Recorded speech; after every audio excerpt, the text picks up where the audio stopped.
A gesture of kindness in the midst of the inferno. We are learning tonight that firefighters risked their lives to save precious family photos from a home destroyed by the Eaton Fire.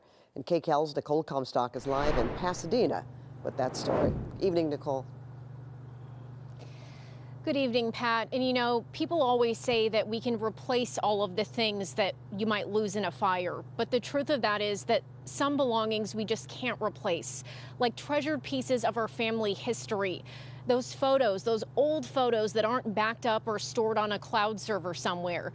Well, this firefighter here at the station in Pasadena says he would have loved to save more of those things for more families, but the fire up in Altadena got so bad so quickly that they were just barely able to do it for this one family. It was one of the hardest firefights they've ever been dispatched to at Pasadena Fire Station 33 on Lake Avenue.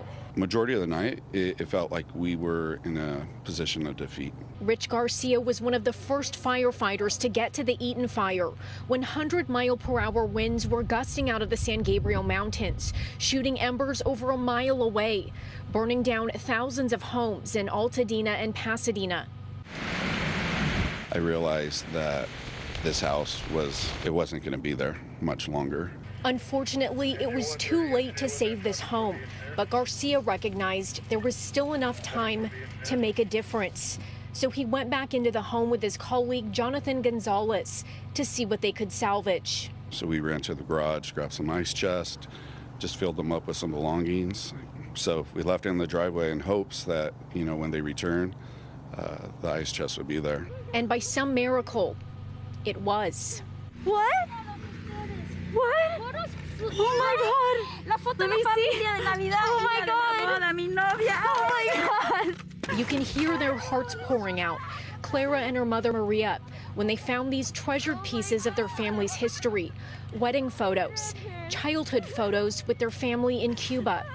I couldn't believe that.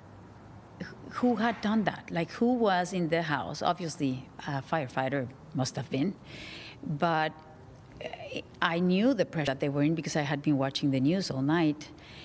And then to see that somebody really took the time and to think about us, not just to think about the task. Especially when the task of fighting this historic fire, saving homes and lives, was so colossal.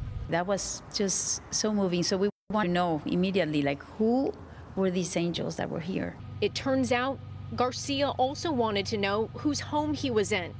Thank you so much. You have no idea when we... So he tracked them down on social media, finding their GoFundMe account where the community has been graciously showing them support, and went back to meet them. The joy that it brought them in the midst of them losing everything else is very touching. Like, I was blown away. He says it's something first responders rarely get to see. And that mother and daughter say they've also just been floored by how many people have shown up for them after they lost everything in this fire, from family members to firefighters and even strangers. The firefighters we spoke with said the same, that they've also been amazed by how much support they've received and that they would never want to relive that night again, but that they would do it again in a heartbeat if they needed to, because this is their calling.